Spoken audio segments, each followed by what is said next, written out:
There's some big problems with Ozempic that I see as a physician who prescribes it quite regularly. And it's probably not what you think. Not the gastroparesis, the muscle loss, the Ozempic face that people talk about. The problems is 1, people stop taking it. 2, the people who continue taking it are usually the ones who don't lose a lot of weight.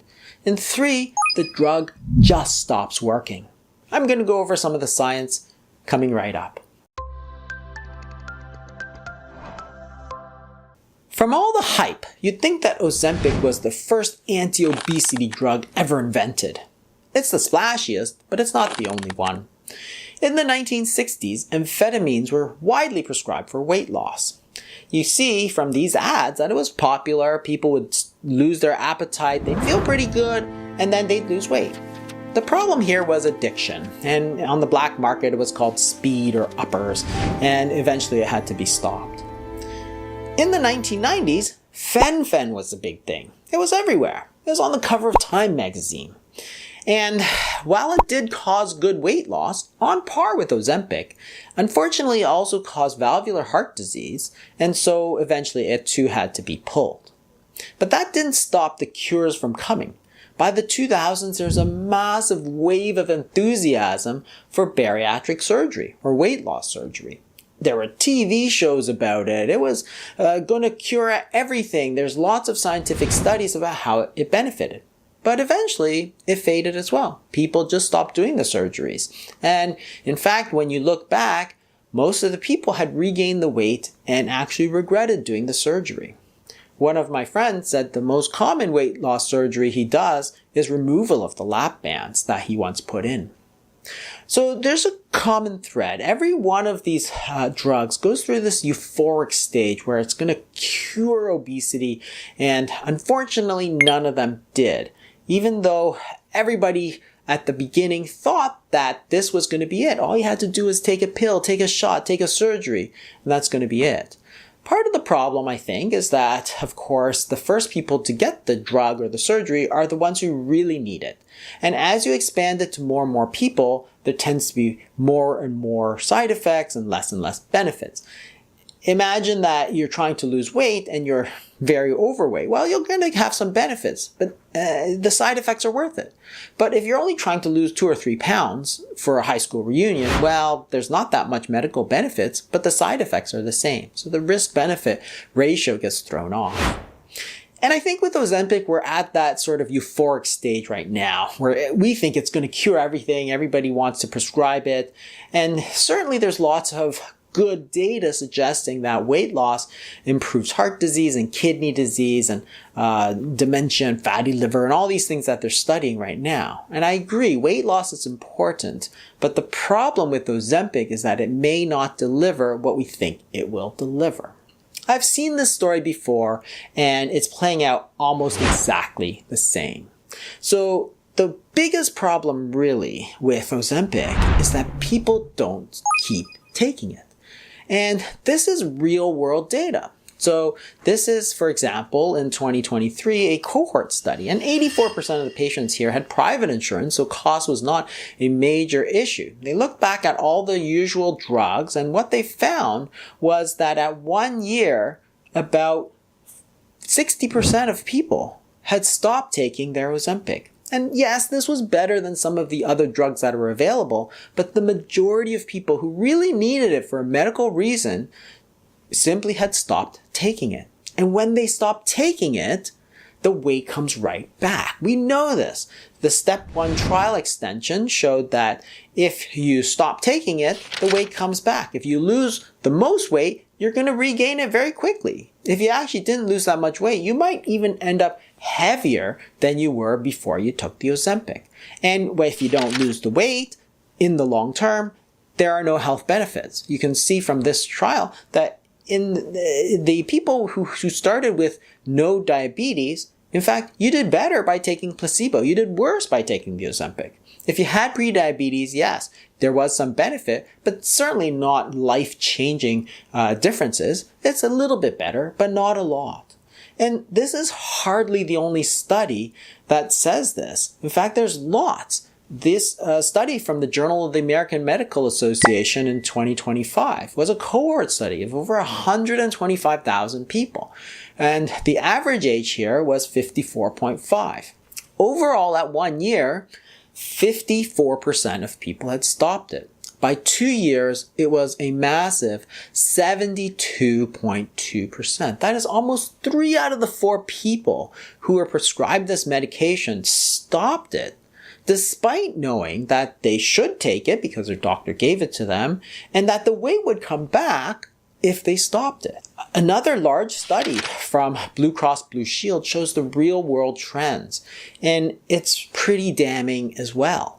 When people are prescribed GLP-1 drugs like Ozempic, by 3 months, it's already down by 30%. And by 1 year, it's similarly very, very low. The whole problem is that people just don't take it. And why? A lot of people assume that, oh, well, people are just too stupid to know it's good for them. It's like, hardly. You have a cure that 4 out of 5 people almost, because in the Blue Shield study, almost 80% stopped it. They try it. It's not like they haven't tried it. And they decide to stop it. So there's way more to this problem than the side effects that the studies are showing. And you have to really talk to people to understand why they're stopping it. So what my patients are telling me, and I suspect the reason why everybody is stopping it, is because it really is hard to take for a long time. It's not like a blood pressure pill where you can prescribe a blood pressure pill and people will take it year after year, year after year. No. The reason they stop it is because of the way that Ozempic works.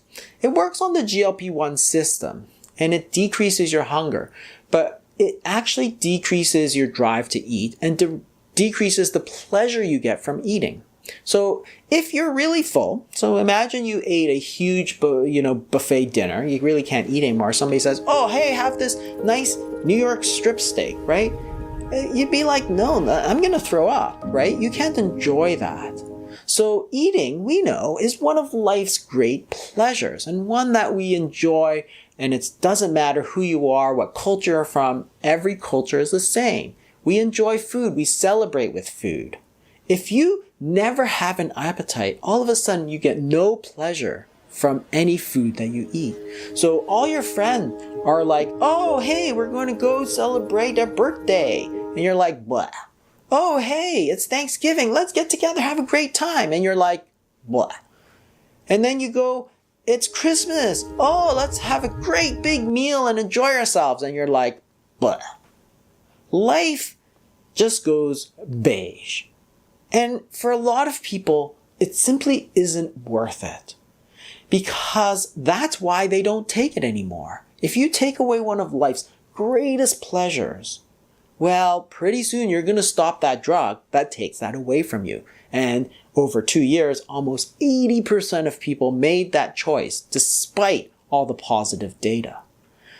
So, problem number 2 is that it doesn't improve the quality of life, and the people who are more likely to lose weight. The second problem is similar in that if you don't lose very much weight, then you'll stay on it because it's not having that much of an effect of you.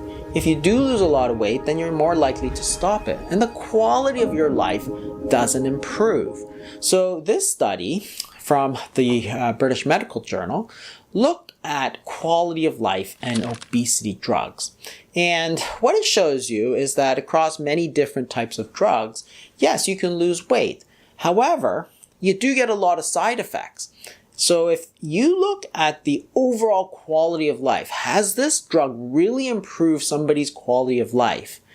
What you see on this last abstract part here is that the minimal benefit on this quality of life scale is a 10.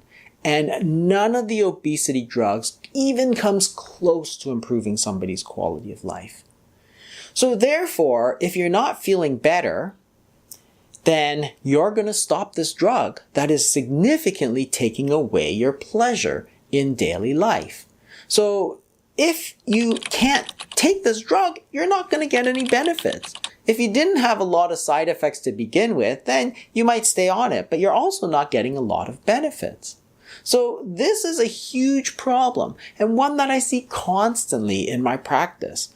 It's not that I don't prescribe this drug, it's that I actually struggle to keep people on it. People just don't want to take it. And the third problem is one that I think gets very little attention. Because even if you're the 1 in 5 person that continues to take it, the effect of the drug actually keeps going down. And clinically, this is obvious because we start people on a very low dose of this drug. And that's to get people used to it. So we start the lowest dose and gradually titrate up because otherwise the side effects would be unbearable. So therefore, as people are taking it, the effect is getting weaker and weaker because that's how the drug works. It takes away your appetite. And that's why the weight quickly plateaus and usually at a level that people are not happy with.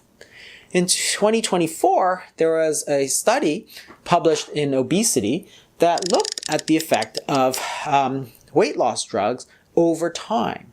So looking at the two most popular, tirzepatide and semaglutide, you see that body weight goes down relatively quickly, but then plateaus. And if you compare that to their energy expenditure, so they're burning fewer calories, which is what we see pretty much with all weight loss efforts, the intake goes down, the amount they eat goes down, which you would expect from taking either tirzepatide or semaglutide. But over 6 to 9 months, the amount that they eat rebounds right back up. And as it meets the decreased energy expenditure, their weight completely plateaus out. And this is the time that people stop. Because if you're losing weight, the first 6 months, you're losing lots of weight. People are telling you, "Oh, you look great, you look great." Yeah, you can take it. You can take the nausea. You can take the loss of pleasure you derive from eating because you're getting the benefit of people telling you how good you look and all this sort of stuff that you're getting healthier. By 9 to 12 months, that weight has completely plateaued out. You're not losing any more weight, but you're still feeling like crap. Nobody's telling you you look great anymore because it's been like this for a while. But day after day, you don't feel any pleasure in food. The whole problem is that you just don't lose weight because the drug has stopped working as well. So the whole issue with Ozempic is not that it doesn't work the way it's supposed to. The issue is that it's a drug and you have to take the good with the bad. If you work on your diet, yes, there's lots of things you can change and maybe it will work, maybe it won't work, but at least you can make those changes because you're doing it naturally. If you take a drug, if you do surgery, you have to be prepared to take the consequences of the drug. So it's very naive just to say, I know it stops working. People should just take it forever. Well, you might want to rethink that because people are not stupid. The people understand exactly what they're doing when they stop taking that drug. They know exactly how much weight they're going to gain back. But the 3 problems is that 1, they don't take it because of the loss of pleasure. 2, the quality of life is not better. And the people who continue to take it are usually the ones who haven't lost that much weight. And 3, it simply stops working over time. So as you go further and further out from prescription, you're getting less and less benefits, and yet you're still not enjoying your life. As my patients say, life just goes beige. Is that worth it? Maybe, maybe not. That's something for you to go on. But I think that is a discussion that we do need to have with regards to Ozempic. Thanks for watching. I hope you learned something.